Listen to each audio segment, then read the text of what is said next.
Welcome to Decode Chinese Characters. Let's start learning Chinese characters for body parts. In this series, we'll focus on the basic ones that describe different parts of our body. What do you think this symbol looks like? Doesn't it kind of look like a face mask?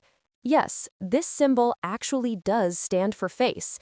And if you look at the earliest bronze inscriptions from the Shang dynasty, they look even more like a face mask. Over time, this pictograph kept changing as Chinese writing evolved. But even though the shape shifted a lot, the meaning basically stayed the same, and it eventually became the modern character we use today.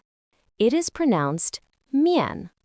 The character miàn has many meanings, not only face. It can also refer to the surface of an object, a direction or position, and it is even used as a measure word in Chinese. Sometimes, miàn carries a more abstract meaning, describing a situation or state of affairs. The meaning of miàn always depends on the words it forms. Let's look at these meanings one by one. 面具 means mask. 面貌 means appearance, looks. Here, miàn refers to the meaning of face. 正面 means front, positive side. 反面 means backside, reverse side. 前面 means in front. 后面 means behind, at the back. When miàn appears after a direction word, it expresses position or location. 局面 means situation, overall pattern. 世面 means the world, the ways of society. Here, miàn carries the abstract meaning of situation or circumstances. In Chinese grammar, there is a very common structure similar to English phrases like one piece of paper. This structure is number plus measure word plus noun, which tells us how many items there are. For example, one piece of paper in Chinese is 一张纸. 一 means one, 张 is the measure word, piece, and 纸 means paper. In Chinese, different types of objects use different measure words, and miàn is a measure word commonly used for flat or large surface objects, such as 一面旗 means one flag. 一面镜子 means one mirror.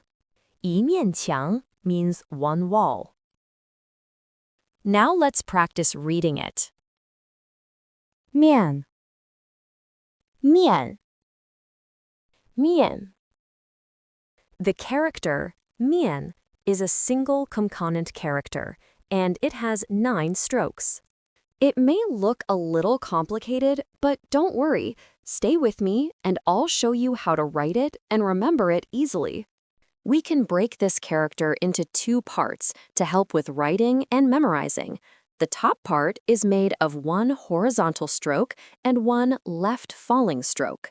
The bottom part can be seen as a 口 with 2 vertical lines and 2 horizontal lines inside, just like a small ladder inside a box.